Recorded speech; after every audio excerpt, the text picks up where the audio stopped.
Yes. What's happening?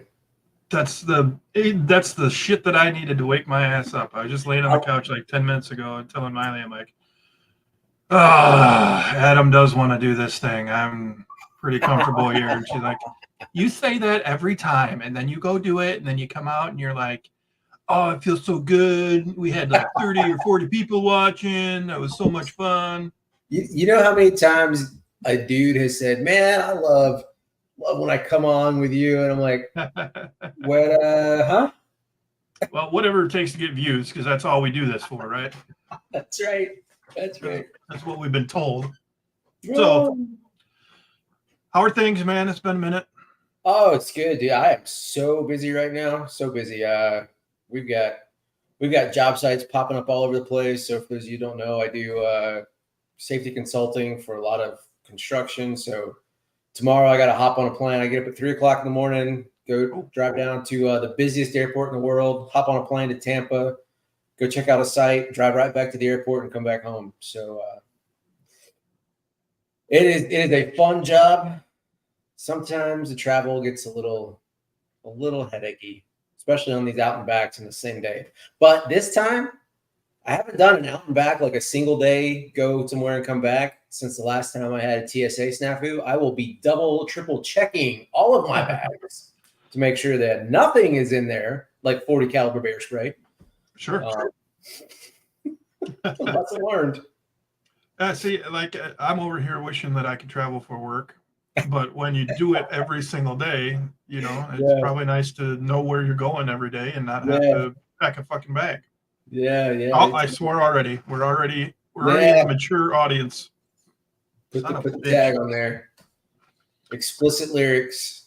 You remember when they came out with that? And they had to start putting them on CDs? Oh, yeah, what a joke, dude. Yeah, and then they would sell CDs. I remember one time I bought a Korn CD, opened it up, got so excited, threw it in the CD player, and then looked and saw it was a fucking edited version. I was so mad. Yeah, dude, it like bleeping. Oh, I was so upset. Yeah. Old times. Well, how's everything with you, man? How's the brain? I don't know. It's a little bit lighter. I had to go back into the hospital for a night last week. I made it 3 days at work, and then I woke up, I think it was Wednesday morning. And I've had these things for a long time. I thought they were called absent seizures, but as I look more on the interwebs, they're more like focal seizures because I don't like space out completely. I'm still coherent. But anyway, I had a really rough one the one morning, and something new happened. It was a really weird taste in my mouth, and I never had a weird taste in my mouth before, and it was awful. And these things were hitting me really hard. I had 4 or 5 of them in one day. Made it through the day at work. Came home. I made it through the day at work, but I called my neurosurgeon because I was kind of concerned, and they're so swamped. They didn't call me back until the next day.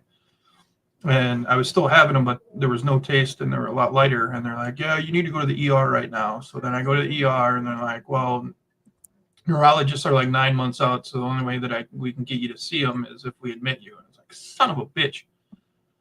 So I had to spend another night in the hospital, but to get to see some of the nurses that I've seen before when I was in there for my surgery, and it wasn't the worst thing that's ever happened. So anyway, I take good old anti-seizure meds now, so haven't had one since. So hopefully that'll take care of it.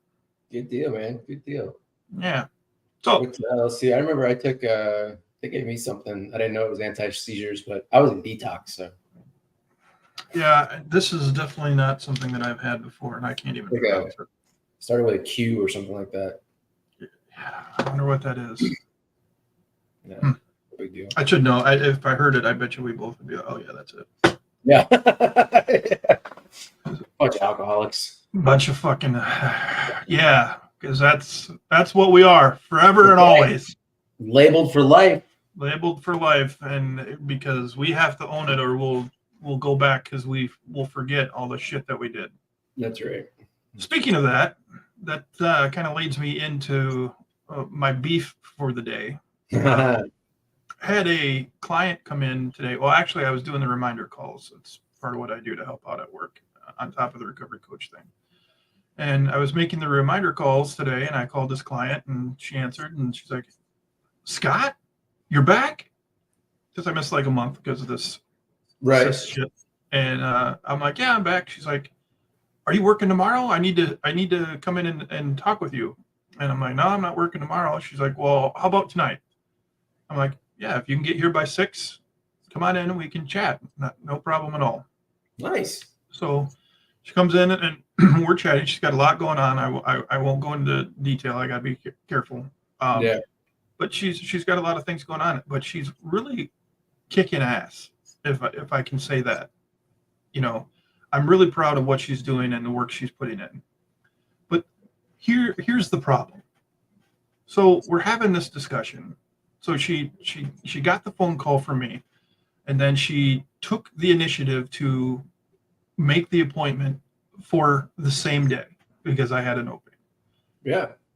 So we get talking, and she starts talking about how she hasn't been going to AA or NA for a while, and she's like, I'm just, I feel like I'm not doing what I'm supposed to be doing because I'm not going to meetings, and these people are asking me where I've been, and they got me and she's coming up on her year the next month. Awesome. Sobriety. Yeah. And then she's like, yeah, they got a coin, but I haven't been going. So I feel like, I feel bad about that. And kept going on and on and on about how she doesn't feel like she's doing enough. So at the end of the conversation, she goes to this other meeting, which around here is called Peer 360. It's more of a Native American approach. There's no steps. There's brief readings in the beginning, and then it's mostly shared. So she's been doing that. She's been seeing her therapist. And then the moment she found that her recovery coach was back, she same day made the appointment. It was like a goddamn procedure for me to convince her that those are all positive things and that she is doing what she needs to do. Right. So one of the issues too was her job. She even switched her shift at work because it was draining her. She wasn't sleeping like she was supposed to. And she has an ex-boyfriend who's in jail that she kept sending money to. She's not doing that anymore. She's cut him out. And that's massive growth right there. Dude, there's so many good things. And she's sitting in here wanting to beat the shit out of herself because these people at this NA meeting are asking her where she's been and what she's doing. And she's been indoctrinated into this thing where if you're not going to meetings, you're not doing well. Yeah. And it kind of irritated me. And I got to a point, I was like, before she left, I said, okay, so let's go over this one more time. You've been attending these Peer 360 meetings. You didn't have to see me today, but you chose to. You changed your shift so your sleep schedule is a lot better and it's easier on you. You cut a negative person out of your life, and you're going to be a year sober in just a couple weeks. You're kicking ass. You're not doing anything wrong, and fuck those guys for making you feel that way. Absolutely. And so, so this is, I think, and I'm not going to speak for you, but for me, this is why I speak out against these things, these cult-like behaviors from the 12-step programs. You know what I mean? Like, why should she feel this way? This is somebody that has been in jail, and again, try not to tell all her stories. She's been through it, and she's fighting as hard as she can, doing all these great things, yet she has put her trust into these people who are just trying to keep her fucking down. Yeah. And that's why I speak out against it. And we can see our good friend already in the chat, who for some reason we can't reply through this software to our people on X, and that's unfortunate. Oh, really? Yeah, it blacks it out. But I can only reply through the Sober Heathen on YouTube. Huh. So as Bad Dog says, again, that's why many have strong opinions that 12-step recovery is very cult-like. This just is another example, and people don't listen to this. They think that, I know in my experience, they think that I'm just bitching about AA because I don't like it or I had a bad experience. And that's not the case. It's time and time and time again. Clients are coming in that are having experiences like this. And she should not have felt this way. You know what I mean? No, At all. Yeah. I 100% agree with you. You know, I can, the way I think about it, I look at it from all different avenues, different angles. One, I think we always make the distinction between the steps and the program itself, the meetings and the people, because a ton of what goes on in the meetings is not the steps. Yeah. You know, it's a community that has evolved out of what they created almost 100 years ago. So a lot of that stuff is not not the program. It is a bunch of self-developed traditions that have carried on and spread throughout the way the program is administered. So I'm with you 100% in agreement. I was having a conversation with a guy, former coworker of mine, who having some issues with alcohol, and he called me up. He was like, "Hey, you know, I kind of heard through the grapevine that you might be able to help me, and I'm looking at doing this and this." And he was wondering about Celebrate Recovery versus AA, and so, hey man, I don't have any experience with Celebrate, but I've got some experience with AA. And we got to talking about what it is he actually wanted to do. And I flat out told him, I said, look, if you feel like you need someone to hold you accountable, someone who's going to say, you call me every single morning. Like if you feel you need that type of support network from a peer group, then go try AA. I said, I have my own issues concerning the program and the steps themselves. I don't believe that they deliver the type of sobriety that I wanted, which is why I didn't stick with it. I said, I have issues surrounding how it's administered. I have issues with how just getting a sponsor. I just have issues with it. I said, but if you want that type of structure and that type of peer group where you are basically diving into nothing but living a sobriety program, I said, then by all means, go for it. I said, if you feel like you've got an issue with alcohol and that's the way you want to go for it, I will help you get to AA if that's what you want to do. Because if that's where your energy and attention and motivation are going, then let's do it, because I'd rather you do that than be drinking. And he goes, okay, that makes sense. And then he said, what do you do? So that led us to a whole different conversation. And you can kind of see some light bulbs pop on with, using something to get sober, and then trying to identify, change limiting beliefs, get down to the underlying issues for what you were sedating and running from, heal those issues, and learn to adjust the identity. So what I tried to explain to him, and I'm trying to figure out a better analogy, and maybe divine providence will come and strike me and I'll be able to explain this better. What I was trying to tell him is, like, the way I view addiction is that when you're born, you are a perfect little being that has absolutely no programming to the subconscious, right? I said, so then as we get older, so as a baby, you can see perfectly, like your perception of the world is reality as it should be.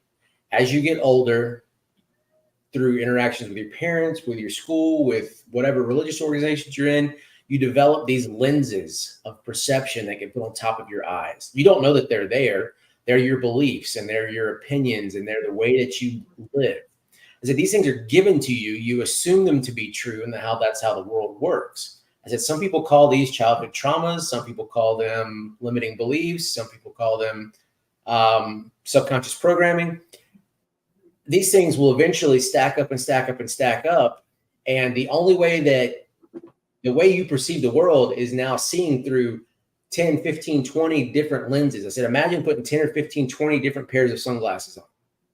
I said, and so what happens is your perception of the world is so skewed that eventually that little innocent child in you starts to realize that something between what you know deep down is true that you can't put your finger on doesn't line up with how you see everything. Because what you're seeing and what you are don't match. They don't go well together.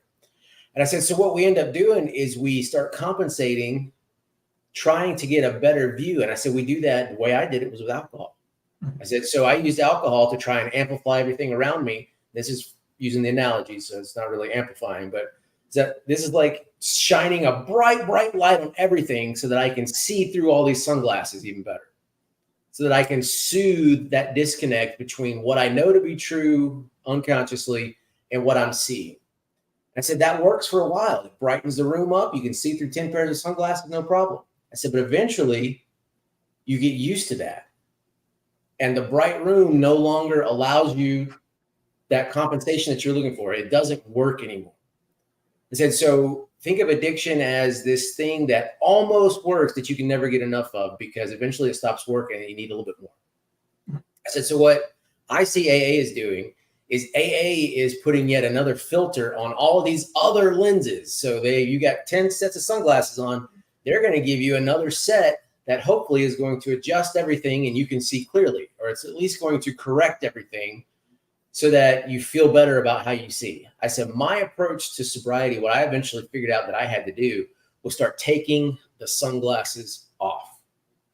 I said, once I started taking all these layers off and identifying these beliefs that weren't really true to who I knew I was on the inside, once I started doing that, I could see clearly. I could see more clearly. And I said, eventually I got to the point where who I was on the inside realized, hey, this is looking right. This is what I believe life should be like. We don't have to compensate anymore. We don't have to put alcohol out there and make the room brighter so we can see through these lenses. And I said, when I got to that point, that's when sobriety really became easy. So it wasn't really effortless at that point. But at that point, I didn't feel like I was still kind of struggling and fighting not to drink. I said, but then I kept working and I was able to take off more lenses and more lenses. I said, now here's the kicker to this. You're never, ever, ever going to run out of lenses to take off. I said, but you will over time gradually continue to take more off and more off and more off. And I said, you'll get to another point where sobriety is now effortless because you can see so much clearly. And so that sight, that seeing clearly, is the alignment of who you are as a spiritual being versus how you perceive the world. You have changed your perception and your perspective so much that your perception and your spirituality, your spiritual being are now much closer in alignment. I said, that's the path that I went down to be recovered. And he was like, I would like to do that. I don't know how. I said, well, let's get you stopped drinking first. So that is, yeah. Ah, man, I feel so sorry for the lady that you're talking about, because I thankfully had never had anybody say stuff like that to me, probably because I didn't stick around the meetings long enough for somebody to bring it up in small talk. But it's just so disheartening for someone who says, I've got 5, 9, 10, 12, 30, 40 years sober, and you're not doing it right because you're not doing it like I did. You're supposed to do it. Yeah. You know? So yeah, man. You're not. Yeah. It really is, an individual based thing for everybody. So the advice that you gave your friend in that talk that you had, you got the ball rolling, right? So there's no way on this planet that he is going to end up doing it the same way you do. I hope he does it, and I hope he gets there. Yeah. But you cannot mimic two recoveries. It's not possible. And you can go to the meetings and you can do the same steps, but your 4-step's going to look different. If you choose your own concept of a higher power, that's going to be different for everybody. I mean, it's right from go. You know what I mean? It's everything. You don't have the same family dynamics. You don't have the same friend dynamics, the That's work right. dynamics, all these things. And to think that it's just cut and dry is just silly. And and to give people crap because they're not doing it the way that you did it. Yeah. And nowhere in the big book does it say that I'm aware of that you have to do it this way. And I'm pretty sure it also in how it works calls them suggestions. These are the steps that we took. These are the suggestions that we have. Yeah. Now I'm going to have to look it up because I'm butchering it. But it says these are which are suggested as a program of recovery. I believe that's how it's worded. Right. And so even then, Bill wasn't coming out and saying, do it this way or die. Yeah. Yeah. To what you just said about everybody's own dynamics, what makes them unique, just those facts and facets of your life are going to change the program for everybody. So I have two favorite quotes. One's by Bruce Lee, and one I believe is Thomas Jefferson, but it gets attributed to a few different people. But it's methods are many and principles are few. Methods often change, principles never do. And so that's what I took and applied that to my sobriety. I was like, you know what? I see this is a method. This is not the principle of why I drink, how I'm going to get sober. And that's why I started finding my own path. Well, clearly you're not really in recovery. Yeah. That's right. I'm recovered.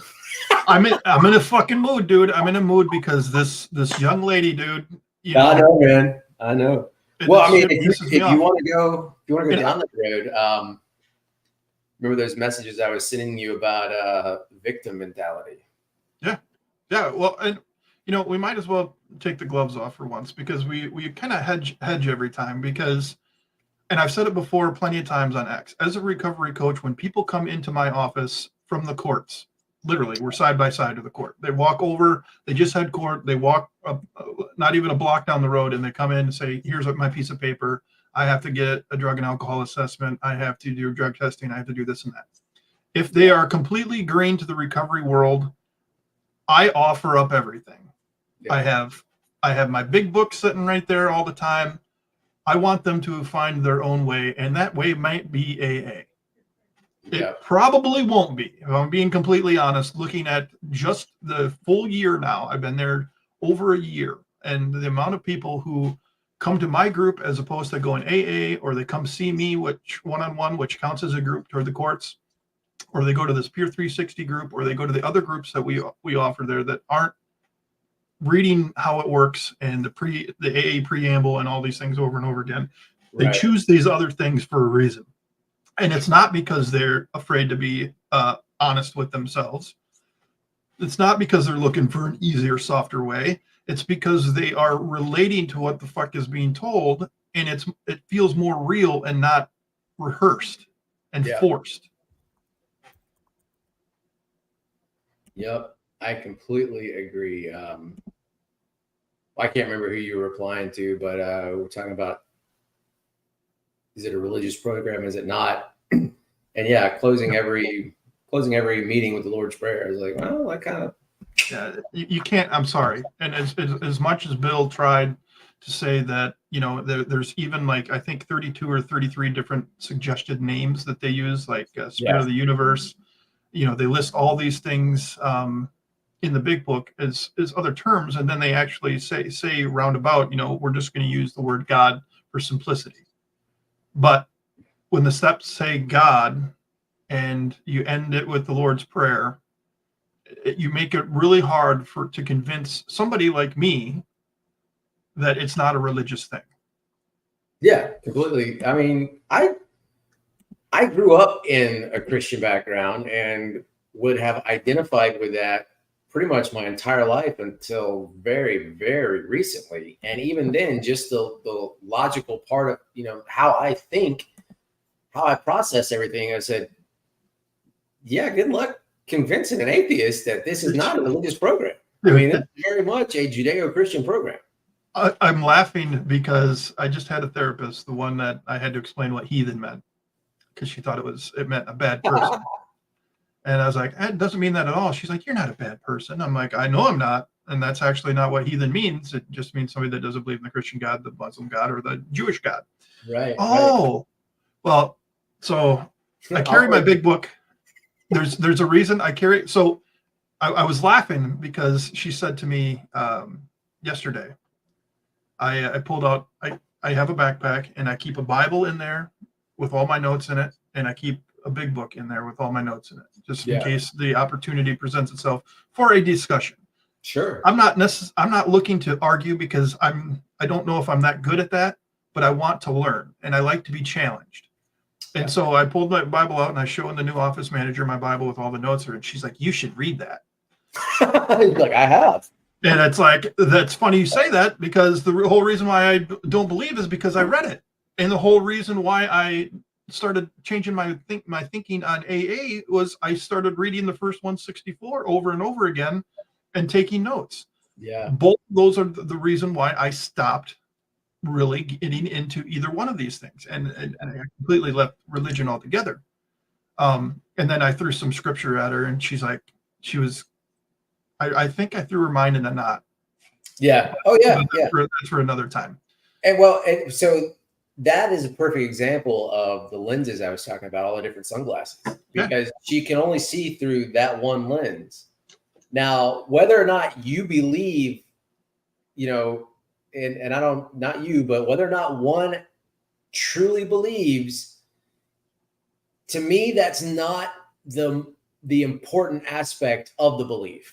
The context of the belief, in my opinion, is not as important as how you were given, how you received, how you got the belief. Right. Because we are given so many beliefs growing up that we never get a chance to actually look at, validate, and go, do I really believe this or not? Dude, so using your lens analogy, she said this: I wish my pastor was here so he could explain this to you. She believes through his lenses, the glasses that he gave her. The same thing with AA. If you have a sponsor and you put your trust into these people, you put on their lenses and now you're looking through it through theirs. And when you don't understand something, they'll give you another pair or another explanation of, it might say this, but what it really means is this. I was listening to Paul Wallace, who's a former Anglican church deacon, bishop, but he used to teach what's called hermeneutics, which is how to interpret ancient texts, and he used to teach it in the Anglican church. And one of the things I was listening to, there's 100 and something different translations of the Christian Bible, and more than that, probably. Yeah, probably. And depending on who was wanting to skew it one way or the other, a word got subtly changed. And the perfect example is heathen. So she's like, I thought heathen meant bad person. I was like, no. Words have meanings, and when we take them and use them out of context, colloquially, they end up taking on a new meaning that's not the true meaning of the word. No,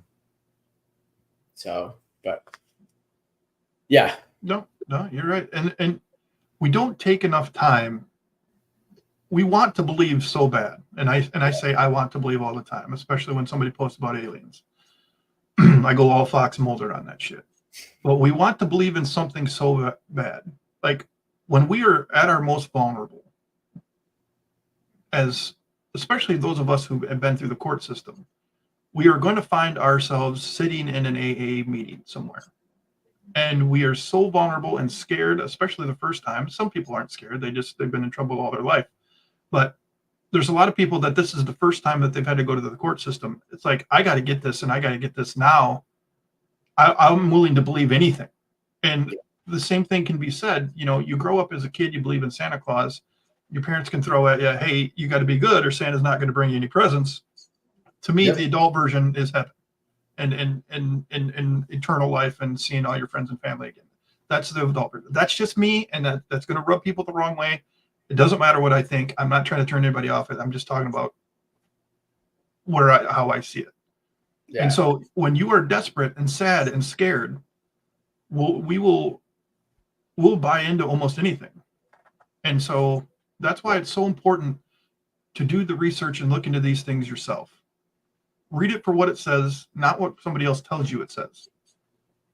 Yeah, absolutely. I mean, that's exactly right. Read it for what it says, not what somebody else tells you it says. Yeah, because we can't go back and ask Bill W. what he meant. Yep. Right? You can't go back and say, hey, what was your intent here? So what's happened over these almost 100 years is other people have put their intent on it. Yeah. Well, you remember that copy of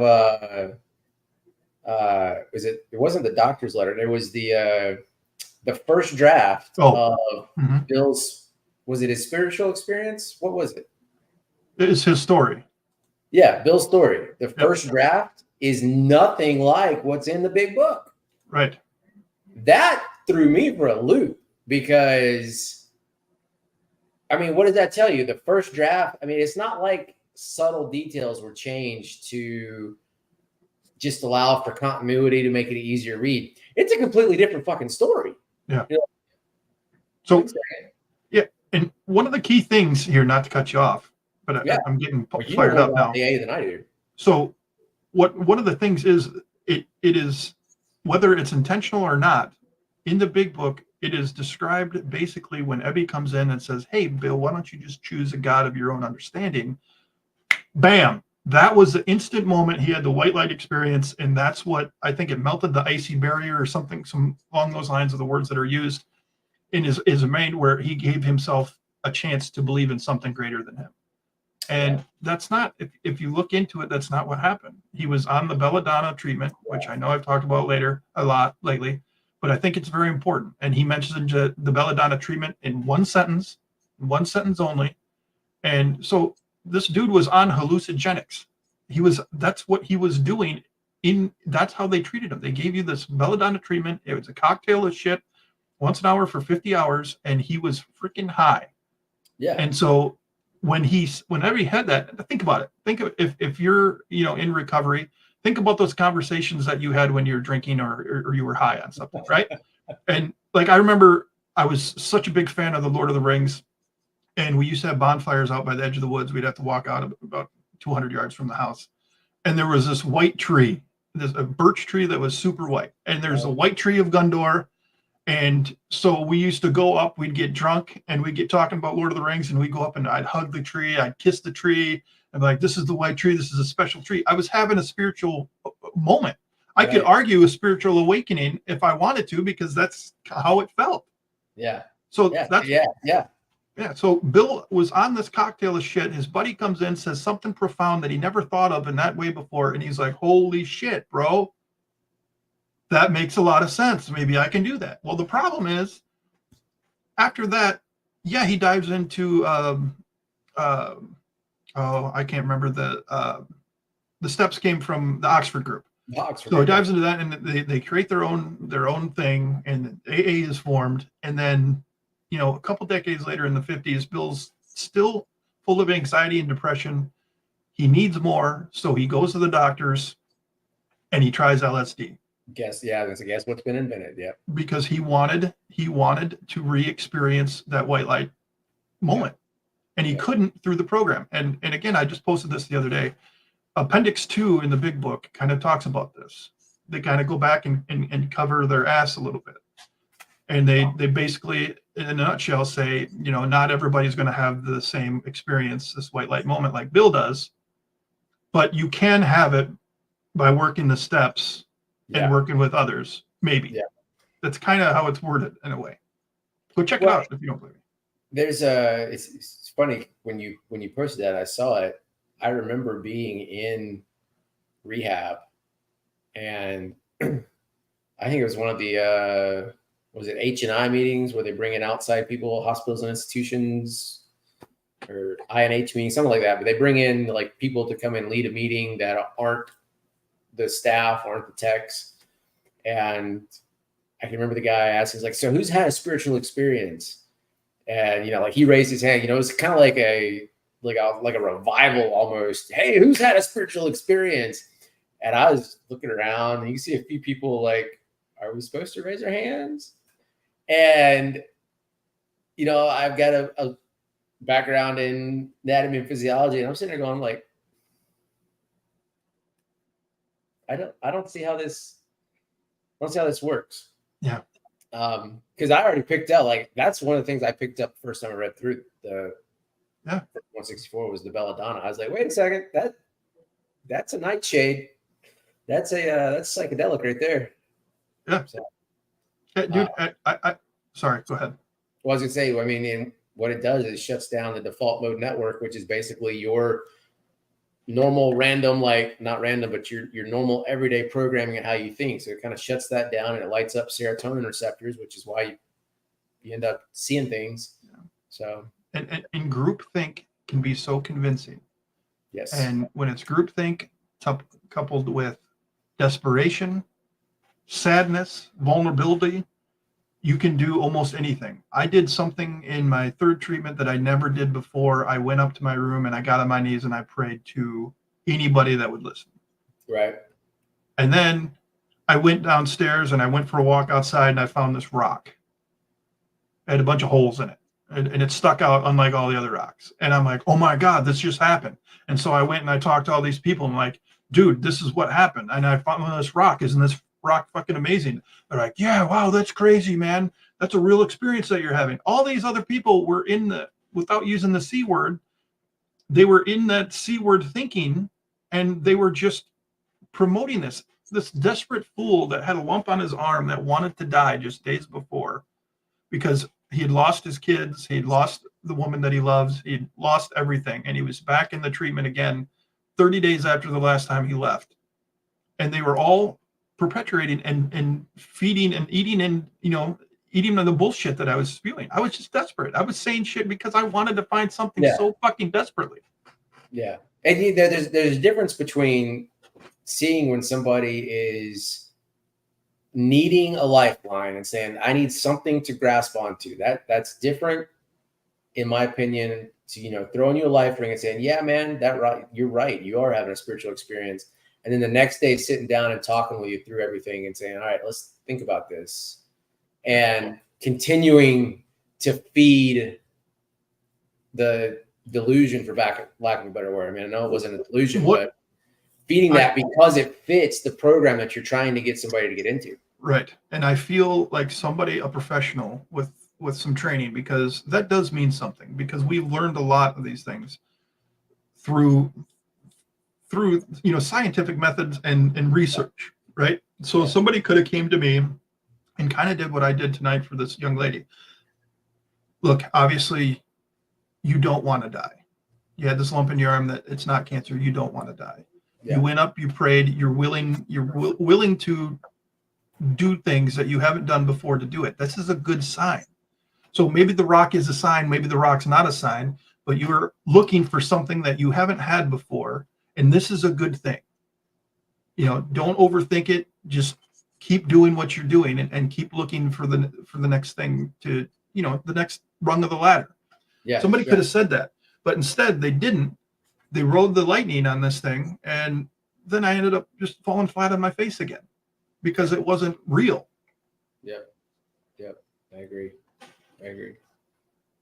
I mean, since we're talking about God, you want to go with a few things I messaged you. I think it was yesterday. So there is in the third step. I think we've talked about step 1 and 2. Admitted we were powerless over alcohol, that our lives have become unmanageable. I think you and I are both in agreement that we're powerless to stop drinking once we start. I don't think either of us believe that alcohol has power over us unless we're consuming it. Yeah. And that our lives are unmanageable when we're consuming it and from the consequences of consuming it, but not that our lives are unmanageable. We can go back to that step some other time. 2 is, came to believe a power greater than ourselves could restore us. I'll give you that one. If if that's the road you need to go. But 3, this is where I have a problem, is made a decision to turn our will and our lives over to the care of God as we understood him. So this didn't really come to me, and like I didn't start thinking about this until maybe a month, 2 months ago. Made a decision to turn basically our entire life over to God.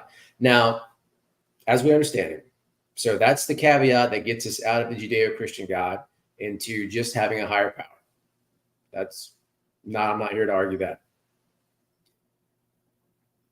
In making a decision, and I see this with, we'll call them the hardliner AAs.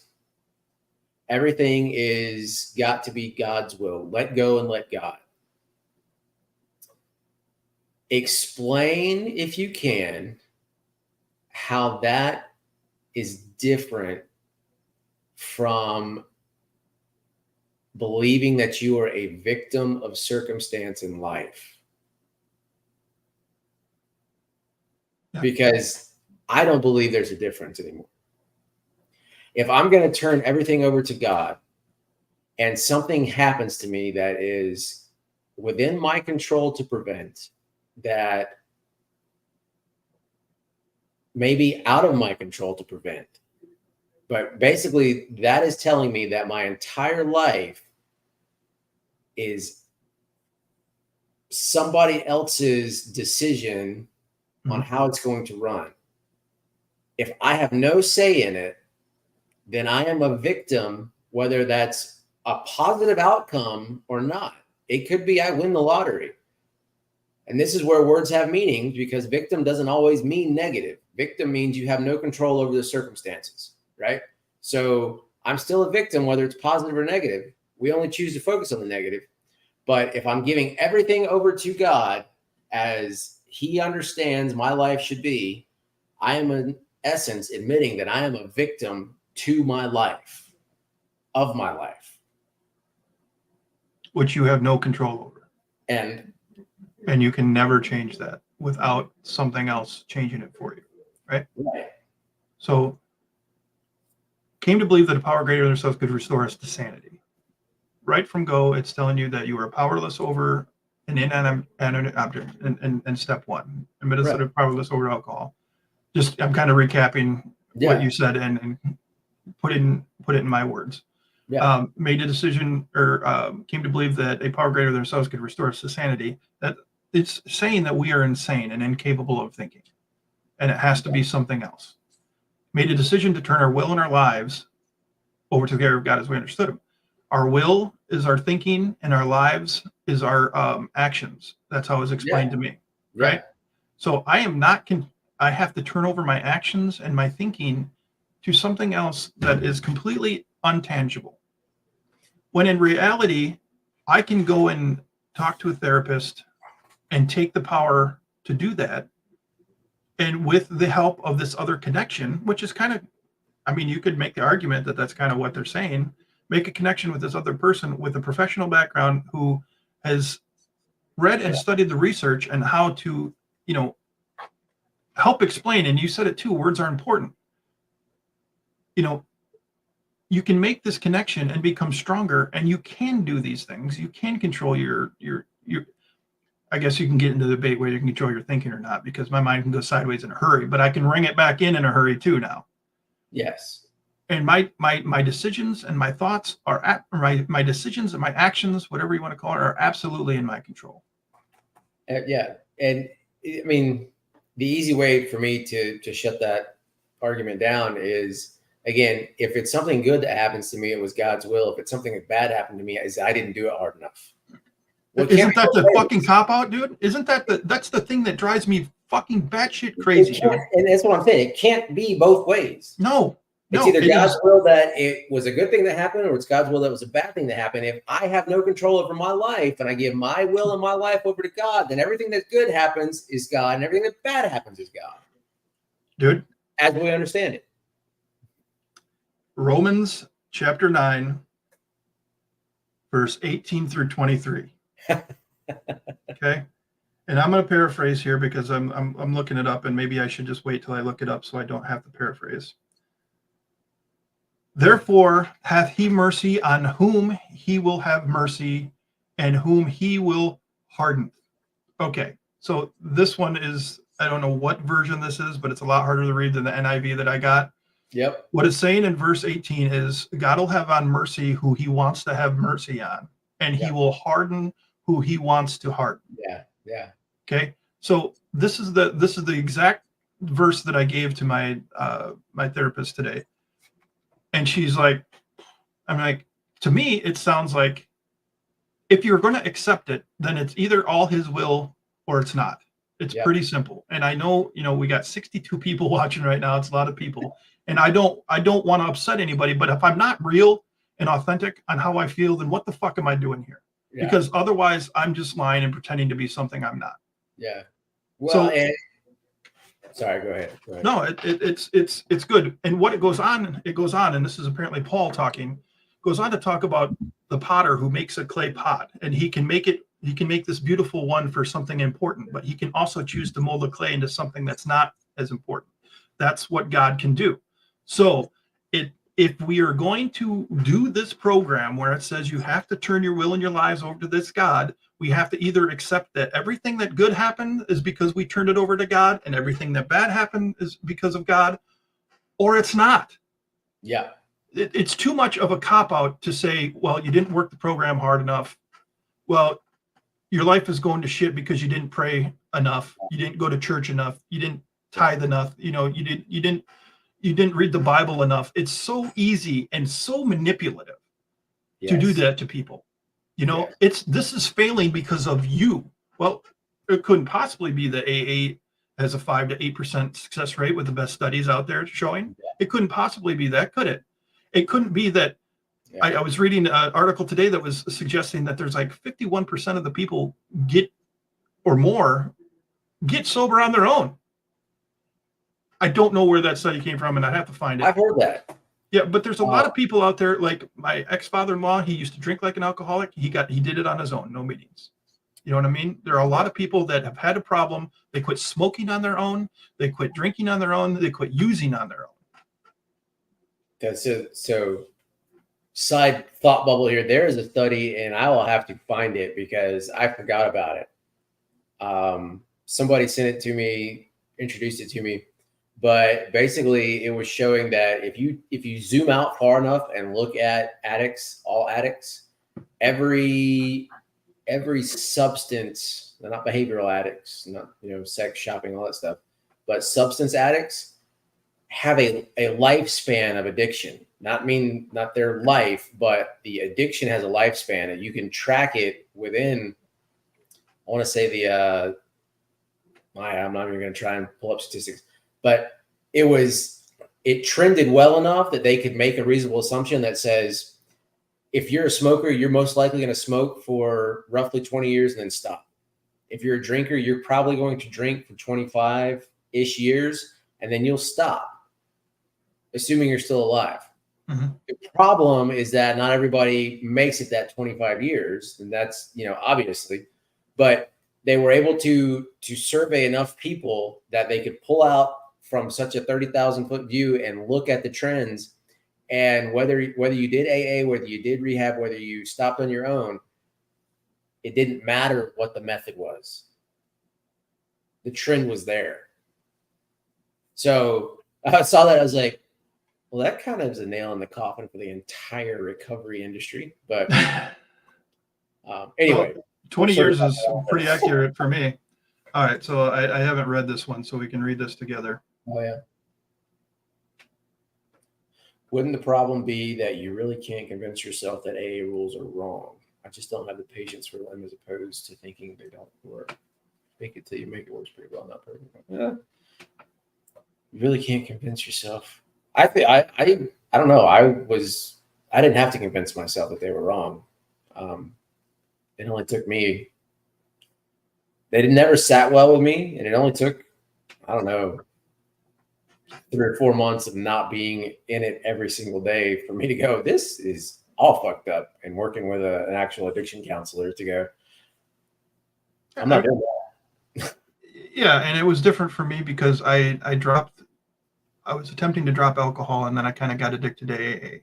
Nobody goes to 9 Zoom meetings in one day.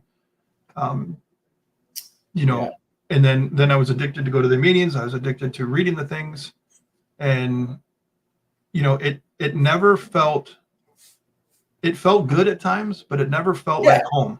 You know what I mean? absolutely. Absolutely. And I think just don't have for the patience for them as opposed to thinking they don't work. Yeah, I just had a thought of, you said something like, All right. hold on, I'll come back to it. I'm saying I ignored the annoying ones, but yeah, 4 months is long enough. So, I mean, Here's what I wanted to say. In the question, or sorry, in the comment there, convince yourself that AA rules are wrong. Are we talking steps, or are we talking all the bullshit that goes on in meetings and sponsorship? So to me, that's where you got to really draw the line. I've said it before. I think the steps are a good starting place if you work just the steps and you can divorce all the meeting BS from it. The Mhm. steps are a good starting point to start your journey of healing, because it's kind of like you posted, I think it was today. It's kind of like admit you're wrong about your drinking. Not, you're not morally, ethically wrong. It's like, this is wrong. I need to stop this because it's fucking killing me. It's making me miserable. My life sucks. Know that you got that problem. The next part is apologizing to people you need to apologize to. Make amends to them, because that's going to make you feel better Mhm. just by getting that weight off your chest. And that's going to get rid of one of those lenses we talked about earlier. You're going to feel better and not have that need to sedate that feeling, and then start taking those lenses off. And I can't remember exactly how you put it, but I thought it was great. I'll read it here in just a second. It was like own up, fess up, or own up. Yeah. Let me bring it up because I modified them this morning as I was talking or thinking about it, and then somebody else suggested something, and I was like, oh, that's even better. So thank you for that. So 4 phases of recovery: give up, which is I'm tired of this life. Yeah, Right. got to change. Own up, which is own up to your actions and the consequences that ensued. Yep. Make up, which is make up with the people you hurt intentionally and unintentionally along the way. And then step up. And this is the full version after the great suggestion. Step up your accountability, self-worth, and professional assistance. And professional could mean family doctor. Maybe you need some sort of mat to help you get through these things. Maybe you're deficient in something that can help you. Maybe you need a therapist. And if anybody that argues that trauma isn't a big part of this thing, is a little goofy, to say it politely. Yeah. Trauma has a lot to do with this thing, and we've talked about trauma before. Maybe we can re-examine that again in another podcast. But there are a lot of things out there that are traumatic that we won't necessarily think are traumatic. Absolutely. And that's where talking with somebody who can hear these things. It happens to me all the time at work, right? So I do this podcast and I talk about recovery all day long. Like somebody, like the new office manager, will see me on my phone. The other day, he's like, on your phone again, huh, Scott? I'm like, dude, it's all recovery 24/7, man. And I showed him, I let him have my phone, and I let him scroll through my X or whatever. I'm like, I'm just trying to learn and trying to put something out there that might help somebody get on a path, whatever that path is. Yeah. Yeah. So yeah, professional can mean a lot of things. Absolutely. People are not professionals that just you're not a professional just because you got 20 years of sobriety. Yeah. And I think I posted something else too, and you can comment on this too, because you're really good with words and explaining things. Like, experience doesn't equal wisdom. You can experience a bunch of things, but if you aren't learning from them and getting something out of them, it's worthless. So this happened to me today, and I was explaining something. So this completely not recovery related at all. This completely has to do with safety in my job, with some fall protection and putting up anchor points and running. Yeah, I was gonna say, you and I could geek out on it, and running a rat line, and how much thousands of pounds you got to have per anchor point per person, blah blah blah. And this older gentleman was telling me that well, I've always done it this way. I've used this brand, blah, blah, blah. I've been doing this for years. And I said, well, Classic. we've got this over here that is a little bit cheaper. It's actually stronger. It's a better material. It's going to take a little bit more finesse to install it, but I think you'll like it.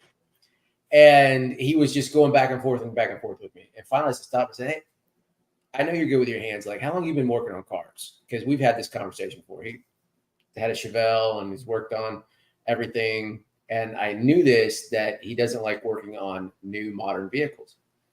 He said, oh man, to sum it up, he's told me before, he's like, oh, I could take my Chevelle apart blindfolded. I pull the manifold off here, blah, blah, blah. It's like, I know enough about cars to change my spark plugs, but rebuilding it, I don't know. Mm-hmm. So he's telling me all this stuff he can do blindfolded, blah, blah, blah. And I said, Richard, so if I brought my Equinox sitting out in the parking lot right now into you, could you fix it? Well, I don't know. I wouldn't want to. I said, but could you? It's like, yeah, I probably could if I read on the manual. And I said, how come you don't like it? He's like, well, there's so much new stuff. And, we've got all these other sensors in here. I said, but don't those sensors have a purpose? Well, they blah, and he understood what I was getting at. And he finally realized what I was saying. Say, look, technology's increased to the point where we have other options that allow us to do what you did. Like, you've got the basics down on how the engine works and you can take the engine apart. I said, but now the technology over here has increased on the engine. So if you're going to work on a new engine, you've got to, step your game up a little bit. I said, as I was driving home, I was thinking about it. It's the exact same thing when it comes to recovery, because we have this old way of doing things that was developed before we knew about how the brain works and how emotions work and how feelings work and how the subconscious works. And so now we have all this knowledge over here about how all of this works, yes. But we refuse in mainstream recovery to pull it in. Like, if you go to a rehab, you might take a meditation, like a little elective meditation class, but they're not really teaching you why it's doing what it's doing. Oh, well, it helps you relax and that'll keep you stressed down. You won't get triggered as much. Don't, work on your cravings. But we're not really talking about what's actually happening with neuroplasticity and how, feelings and thoughts and behaviors and emotions are all tied together. And, and that's the wisdom, right? So they have knowledge and they know these things are beneficial, but they don't have the wisdom to explain it, right? And put it into way. And kind of like Bad Dog said, and you're not. You said you're not one because you have a degree. Neither. No, you're absolutely right. Just because when I use the word professional, somebody with a background who has the intelligence, that doesn't automatically mean they have the wisdom to explain it to somebody and get the point across in a good way. So no, it's not automatic. Absolutely not. No. You can have a degree in psychology, psychiatry, counseling, blah, blah, blah, and still be an asshole and not be good at your job. Yeah. And you can be a parent for, have like 5 kids and be a parent, and, you can sit there and wonder why all your kids turned out to be assholes. Well, man, I've heard that before, well, you should do this. I've got 5 kids, I've been doing a parent 20 years. I said, yeah, but 2 of your kids in jail, one's homeless, and blah, blah, blah. Like, yeah. I don't want my kid like that. And again, there's an exception to everything. You know what I mean? And we could sit here and do this all day. The point is, get somebody that is willing to talk you through it, not just tell you what to do. Absolutely. Right? Absolutely. Instead of just telling you what to do, tell you what to do and then why. That's what makes a good coach, right? I want you to stand like this in the batter's box, and this is why. I want working with pitchers back in the day. It's like, I want you to be able to throw this pitch here, and here's why. And that's when the magic happens, right? Yep. If they can't, if somebody's telling you, oh my God, when I was training for this job, and I hope he doesn't listen to my podcast, when I was training for this guy, that guy that trained me, I would ask a lot of why. Well, this is just how we do it. And I learned nothing because it was all memorization. I had to know why we had to do this because it didn't make sense. Yep. So. Yep. Well, we fired off a lot there, and we got 66 people watching, which is incredible. 19 of them, 19 from yours. Oh, really? Yeah, 19 from you, 47 on mine. Yeah. And So clearly I'm better because I've got more views. we knew that was the truth. I've only been doing it longer. That's the only thing. And No, that doesn't mean I'm wise. There's sympathy views. You're like, oh, he had brain surgery. Oh, yeah. That's a great point. That's a great point. Oh, my God. So I'll end it with this story because I know you got to get up early.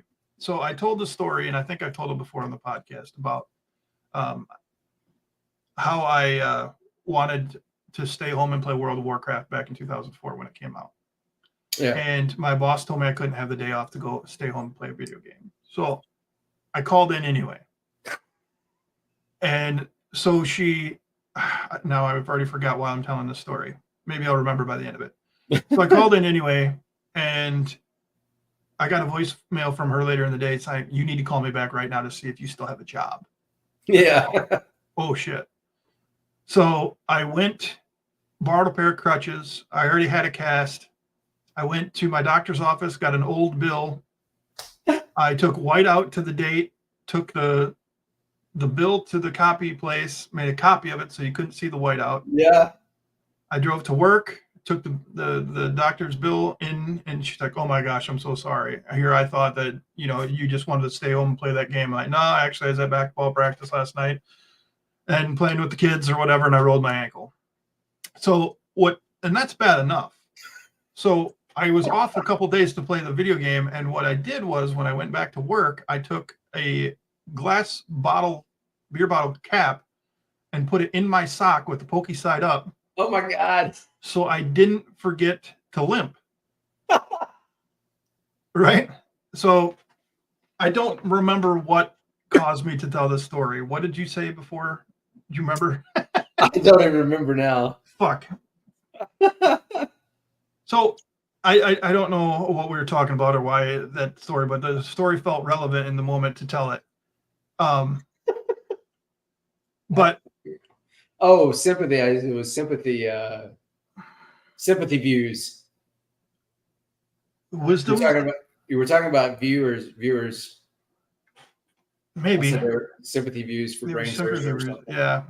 Oh, yeah. Thank you. That's exactly what it was. So the new office manager that I was talking about brilliantly says, he's like, hey, comes in this morning. I told this story yesterday. He's like, hey, didn't World of Warcraft just come out with an expansion recently? I was like, yeah, actually. I'm like, yeah, the War Within. And he's like, boy, you really went to the extreme with this whole brain surgery thing this time, didn't you? Oh, that's a good boss right there, man. Dude, he totally got me, man. And I was like, yeah, War Within, because I felt I was proud showing off my knowledge of. I don't play World of Warcraft anymore, but I was showing off my nerd. And he's like, boy, you went to the extreme, man. You gotta be like, dude, I play the long game. Yeah, no shit, dude. I cut my head up. I went to the extreme, man. I got to get me some games. Oh. That's hilarious, man. That is hilarious. All right. We've got a bunch of stuff. We hit on so many topics that I feel we need to go further down on. Like, I mean, breaking down the steps. Honestly, the more that I start really looking at the steps, the more I'm like, oh, this is so bad now. Maybe we should try something. This might be crazy. Schedule it. Plan out an episode. Have screenshots, and do like a big boy episode, because what happens is give you a little behind the scenes thing. We send each other links and quick, we send each other, oh, look what this guy posted on here. This is ridiculous. And we talk shit in the DMs all day. Then it'll be me or Adam saying, hey, you want to do a live tonight? And then if we both happen to be available, then, oh yeah, let's do it. Then we hop on, we talk for like 5 minutes. Hey, how you doing? How are things? What's new? Okay, well, fuck it. Let's just go live and see what happens. That's exactly what happened tonight. I was like, I have a story. It was about the girl that I talked about first. I'm like, I'll just hit live and then we'll get your reaction live to it. And so maybe we should try planning some shit. Maybe the 70 people watching right now would appreciate a little more energy pregame structure. Yeah. Anyway. We'll put some steps to our live stream here. Yeah, we'll mix it up. We'll try a little bit of that professional shit that we were talking about earlier. Yeah. Well, Anyway, this, so this was awesome. Thank you so much. Man. 70 people. That's freaking amazing. And we don't, with our sporadic schedules and with the surgery and stuff, we have not been consistent. Yeah. But it means a lot. Just see the number up there and the interactions and everything too. So thank you guys. Yep. All right, man. Well, have a good night. You too, buddy.